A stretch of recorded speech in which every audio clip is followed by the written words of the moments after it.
The wind came down out of the hills like something alive, dragging dust and the scent of dead grass with it. It scratched at the clapboard walls of the homestead and howled through the cracks like it meant to peel the roof off. December 1870-2. Out near the edge of the San Luis Valley, 2 days' ride from anything called a town. The land was dry and bare as bone, a place where even God's voice seemed to echo too long before falling quiet. Clara stood on the porch, arms crossed against the cold, staring out at nothing. Her feet ached, her spine ached, everything ached. Her oldest Tom, just 10, was in the barn splitting kindly. The younger two were asleep inside, curled like pups beneath threadbare quilts. The fire had gone low. She should go feed it, but her legs would not move. Behind her, the house was still full of him, the worn shape of his body on the far side of the bed. A broken bit of metal he always used to wedge the door closed in a wind like this. His hat still hung by the door like HED just stepped out. It had been 3 weeks. He'd gone down under the weight of a cow that panicked in the blizzard. Something gave way inside him. He bled out slow in her arms, whispering about the smell of summer hay. She had buried him where the soil softened near the cottonwood, and now it was just her. The nights were the worst. They stretched on and on, black as the bottom of a well. No voice, no comfort, just the wind and the wolves, and her body curled tight around whatever warmth was left in the children. She had lost weight, though she didn't mean to. The hollow under her cheekbone showed it. There were mornings she forgot her name for a moment after waking. Other mornings she remembered it too well. Enoch came once for days after the burial. Reverend Hal from down in Capuan. He said God never gives more than a soul can bear. He left biscuits and kindling on the note from his wife, and she watched him ride off through the snow with tears she hadn't asked for. She hadn't cried since. The cold had settled into her bones like a tenant who didn't plan to leave. The stove needed fixing. The barn roof sagged. The cow hadn't taken to the calf, and Clara didn't know she had it in her to teach one to suckle and the other not to kit.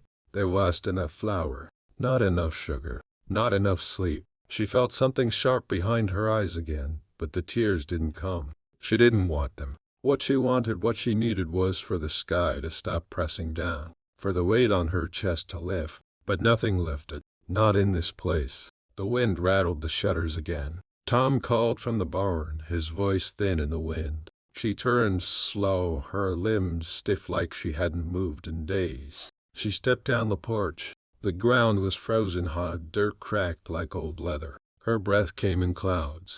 Inside, the baby stirred. A cough, then a cry. She paused, closed her eyes. The sound was a reminder, a pull, a duty, the only thing still certain. She went in. She didn't light a lamp. The dark was cheaper. She sat by the stove with her knees pulled up, beating the fire one sliver of wood at a time. The flames moved slow and careful like they didn't trust the world either. The baby Nora was back asleep in her crib, a bundle of flannel and twitching fingers. Beside her on the floor lay Sam, 6, curled into a tight ball with his mouth half open. Clara watched them, one hand absently rubbing her wrist where the bones stuck out more now. The light from the stove threw shapes on the wall. They moved with the wind. Everything moved with the wind. She remembered the first time she came west. She had been barely 19, soft-minded, and full of hope. Andrew had laughed aloud and kissed her like he meant it. H.E.D. said the land would give them a future. That out here a man could build something from nothing. But she hadn't known how much nothing weighed. How silence could stretch like wire between two people, tight enough to sing. After that first winter, things got harder. Fewer words. Longer nights, one child, then another, always waiting on the next harvest, the next spring, the next promise of rain that came too late or not at all. Andrew had tried. She didn't forget that. H.E.D. worked his hands bloody for this place. H.E.D. stood between her and the bear once, just a black shape out by the grain shed. H.E.D. taken fever one summer and nearly died. Shaking so bad, Shed had to sit on his chest to hold him still. But he never quit, until the day the snow came early and the heifer panicked. Clara closed her eyes and pressed the heels of her hands into them. Behind the dark, she could still see him, lying there in the shed, blood leaking through his shirt. Jed screamed at him to stay, begged him with every word she had, but men who are dying don't listen. She hadn't known what to do with his body.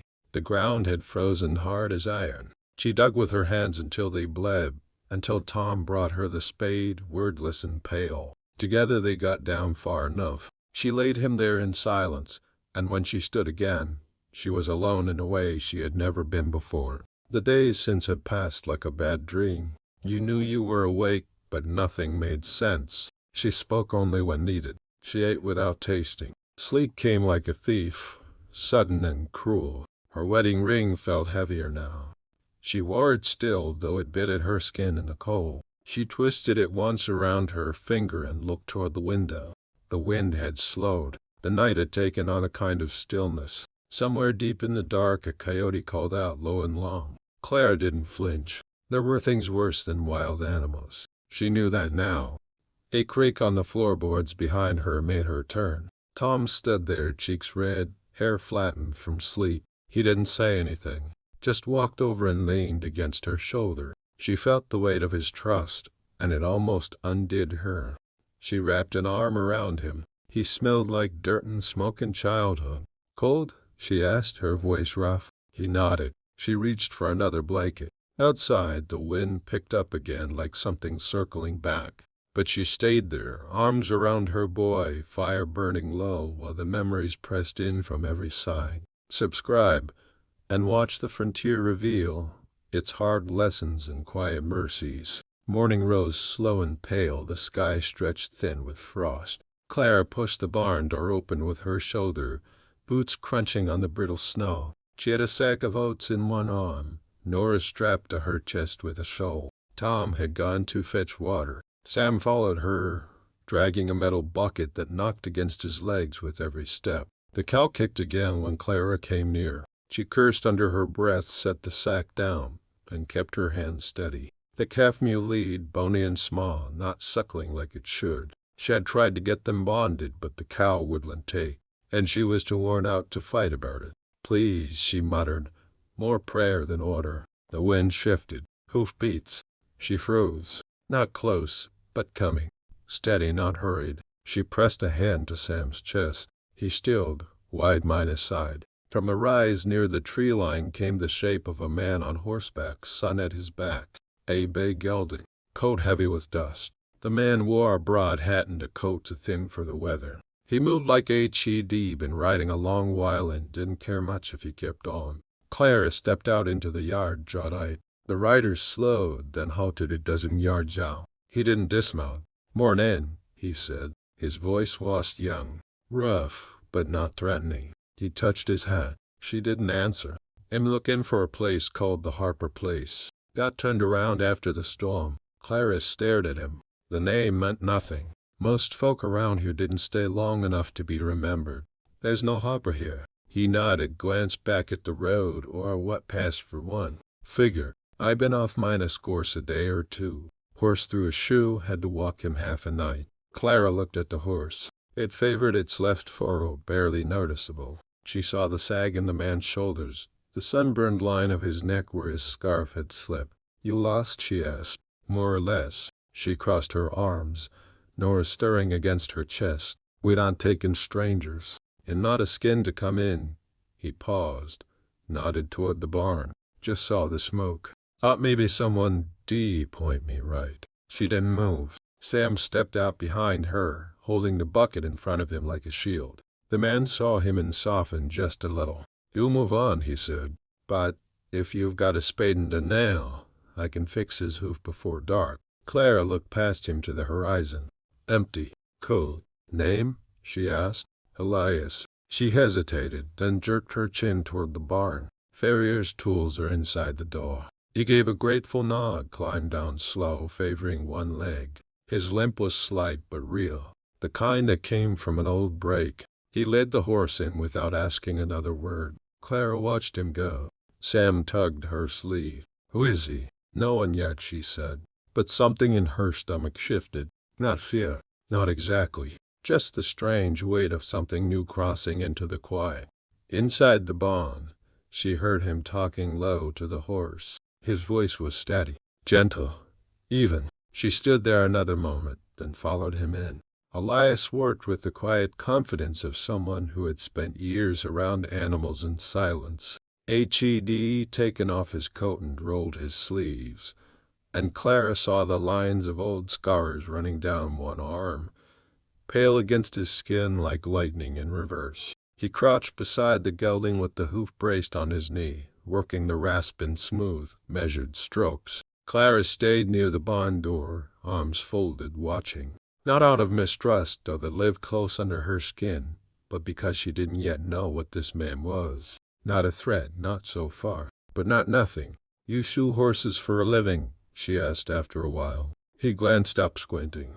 "Used to. Ranch work mostly, down past Taos. Drifted some. Been heading north." "You lost more than your way then." He gave a soft grunt, not a laugh but close to one. "You could say that." Tom came up beside her, eyes on Elias, curious but quiet. The boy didn't ask questions often. He had Andrew's stillness. Clara laid a hand on his shoulder. "You got a family somewhere?" she asked, keeping her down flat. "Not anymore." That shut the barn quiet again.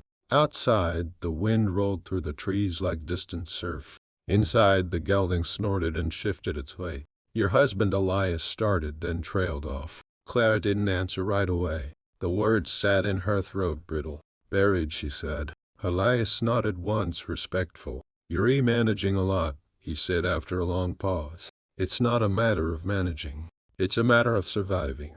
He looked up again. "There's a difference." Clara didn't reply. That night he slept in the barn. She let him, though something in her twisted at the thought of a stranger so close. But Tom said the horse liked him, and that was enough. Over the next few days, he didn't ask for anything, didn't press her with questions. Instead, he offered what he had: skilled labor, quiet companionship. He mended the fence where it had started to lean, patched the barn roof where daylight bled in. He didn't complain about the cold. He never asked for food, though she began leaving extra biscuits by the edge of the table at night. She found herself listening for his footsteps in the snow, watching from the kitchen window as he hoisted wood or checked on the calf. He moved like someone used to working alone but not unwilling to share the space. One evening, after the children were in bed and the wind had died down, he knocked on the doorframe. She nodded for him to enter. He stepped in, hat in hand, eyes scanning the room.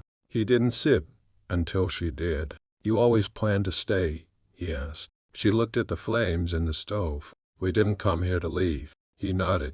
"I never knew a place long enough to want to." She glanced up. "You want to now?" He didn't answer right away. "Then I don't know what I want." That honesty sat heavy between them. She understood it. She poured him coffee. He took it with both hands, warming his fingers. "You're good with your hands," she said, and the words surprised her. Praise was something she gave easily anymore. He smiled, but it didn't reach his eyes. "My father was a smith. Thought he'd take over. I didn't." "Why not?" He looked at the cup. "Too much fire." She understood that too. Some places burned too long to return to. They sat like that, not needing to fill the space. Nora whimpered in her crib. Elias looked toward the sound and then back at her. "You're doing a hard thing," he said. She shook her head. "I'm just doing what has to be done." He nodded. "That's the hardest kind." That night, after he left, she stood for a long time at the door, listening to his boots crunch in the snow until the sound faded into the dark. The thaw came slow, grudging. By early March, the drifts had receded, and the dirt road stretched visible again, rutted and soft. Days lengthened, shadows shifted, but Clara knew better than to trust warmth just because it visited. She found herself waiting. For what? She didn't say. But when Elias didn't return from the ridge by dusk, her stomach turned tight. When he rode back in with his coat half open and a sack of nails from God knows where, she looked away too fast, as if the relief on her face might give something away. They'd fallen into a rhythm, though neither called it that. He worked without asking. She fed him without speaking on it. The children stopped looking sideways at him. Even Sam, suspicious by nature, took to following him out to the fields, asking quiet questions. Still, Clara held her heart like a secret. There was a rule she lived by now: rust could not be hurried. But one morning in late March, a rider came up the trail. Not Elias this time. A man on a tall sorrel gelding, coat clean, expression colder than the weather. He asked for Clara by name. "Name's Mark Avery," he said. "My brother Andrew and I came west the same year." She stiffened. "You didn't come for him when he died." "I didn't know he was gone." He stepped down, dusting snow from his sleeves. His eyes scanned the homestead. "I sent letters," she said. He shrugged. "Didn't get 'em." Behind her, Elias emerged from the barn, hammer still in hand. The look between the two men was quick and sharp. Not anger, not yet, but something close. Mark glanced at Clara, then at Elias. "You took on a hand?" he asked. Clara didn't answer. Mark smiled without warmth. "Andrew was my brother. This land, it was supposed to be shared between us." "That was never written," Clara said. "It was spoken. He told me if anything happened, I could come for my half." She felt the blood drain from her face. "You said no such thing." Mark stepped forward to close. "You got 3 kids, no help. You think you'll hold this place together alone?" Elias didn't move, but Clara saw his grip tighten on the hammer. "I've been holding it," she said, her voice low. Mark looked around. "Barely." Clara stepped forward, putting herself between them. "If you want to help, pick up a shovel. If not, you can ride on." "He'll be back," he said. "With papers." She didn't answer. The wind picked up again, colder than it had been all week. After he rode off, Elias spoke. "You believe him?" "No. But—" She looked toward the distant hills. "I believe people like him don't come just to visit." That night, she didn't sleep. Neither did Elias. He kept the lantern burning low in the barn, sharpening tools in silence. They didn't talk much the next few days, both weighed down. Elias became quieter, restless. She found him looking at the horizon more often. Then one morning, he saddled his horse. Clara stood by the gate. "You're leaving? I need to know if HE's telling the truth." She nodded once, her jaw stiff. "You don't tell me that." "No," he said, mounting up, "but I owe you something. You don't have to come back." He looked down at her, face irritable.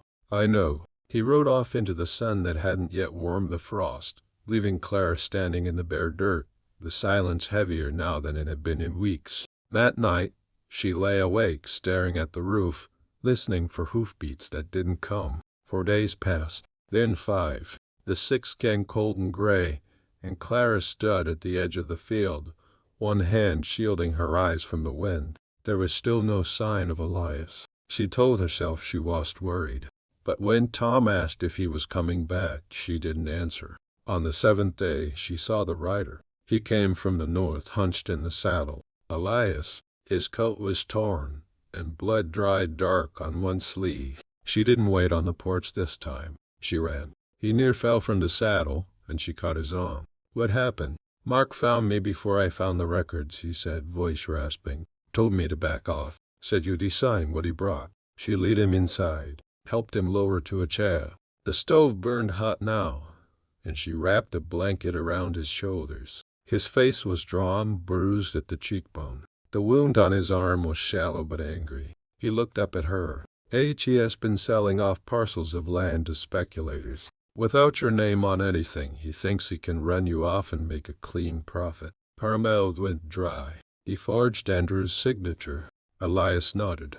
"A banker in Alamosa is helping him." But they didn't count on anyone asking questions. That night, she wrote a letter to the circuit judge who had overseen Andrew's will. It was short, factual, written in her plain, careful hand. Elias offered to carry it, but she shook her head. "We'll go together," she said. They left the children with a neighbor from 2 homesteads over Mrs. Tooley, who had buried her own husband the year before and understood things without needing them said. Clara and Elias rode through the early snow to town, stopping only to rest the horse and eat dry bread. At the courthouse, the clerk looked bored until she laid down the forged deed beside the real one, which Elias had pulled from county records with help from a friend. The judge looked up. "You're the widow?" She nodded. "You intend to fight this?" "I intend to keep what's mine." They stayed 3 days, long enough to file the papers, leave statements, and see Mark's name listed on a formal inquiry for fraud. long enough to walk together down a street lined with crooked buildings and cold stairs, Clara holding her head high. When they rode home, snow fell again, soft and clean. Elias's coat brushed hers as they rode close to share warmth. Neither spoke much, but in the silence, something shifted. Not romantic, not yet, but steady, true. That evening, back at the homestead, Clara stood with him by the fence-line. Tom and Sam raced each other through the field, their laughter sharp against the hush of dusk. Nora toddled by the porch, wrapped in too many layers, falling often and rising each time. Clara looked over at Elias. His bruises had begun to fade, but his eyes still carried a question. "You're not just passing through anymore," she said. "No," he said. "I'm not. You planning to stay? If you let me." She hesitated, but only for a moment. "I will." His hand found hers, rough and warm. She didn't pull away. The wind was quiet, the sky low and wide. Inside, a kettle began to whistle. Spring came for real this time. The land, once hard and colorless, began to wake. Green nudged up through the old frost. The cottonwoods near Andrew's grave pushed out new buds, slow and stubborn like everything worth keeping. Elias stayed, not as a visitor, not as a guest. His coat hung by the door now. He mended the shed roof with Tom and built a cradle for Nora without being asked. Some days he rode out before first light and came back with supplies or news, his shoulders dusted with sun. Other days he taught them how to sharpen a blade or bridle a horse without spooking it. He didn't replace Andrew. Clara didn't want that. What he gave was quieter presence, steadiness. A man who knew how to leave but didn't. On a warm evening in May, after planting had begun and the cow had finally taken to her calf, Elias stood on the porch, a small box in his hand. He didn't kneel, didn't make speeches. Just opened the box and showed her what was inside. A ring. Simple, smooth, worn on the underside like it had belonged to someone before. "I don't have much," he said, "but what I have I'd give you." She looked at the ring, then at him. Yes, the wedding was small. Just them, the children, Mrs. Tooley, and the wind. Tom held the rings. Sam tried not to fidget. Nora cried through most of it, but Clara smiled the whole time. They said no vows, just promises spoken in plain words, the kind that held. Afterward, they shared bread and honey and laughed more than they deep land. Elias carved their initials into the barn wall, just below the window where the light always fell warm in the morning. Later that summer, the judge sent word. Mark Avery had left the territory. The forged deeds were destroyed. The land was Clara's, with her name now written plain in the record books. Come fall, Elias planted wildflowers near Andrew's grave, not out of obligation but respect. Clara watched from the porch, one hand resting on the small rise of her stomach. Life didn't get easier. The fences still broke. The weather still turned. But she didn't carry the weight alone. One night, as dusk settled and the stars blinked awake, Clara stood by the window, watching Elias rock Nora to sleep. His hand rested gentle on her back, and he hummed something soft and wordless. Behind Clara, the fire snapped. The air smelled of pine smoke and rising bread. Outside, the wind passed through the grass like a whisper, moving everything but breaking nothing. She laid her hand on her belly. This time, when the future came knocking, she would be ready. If you felt the weight of silence and still searched for hope, subscribe and share this path.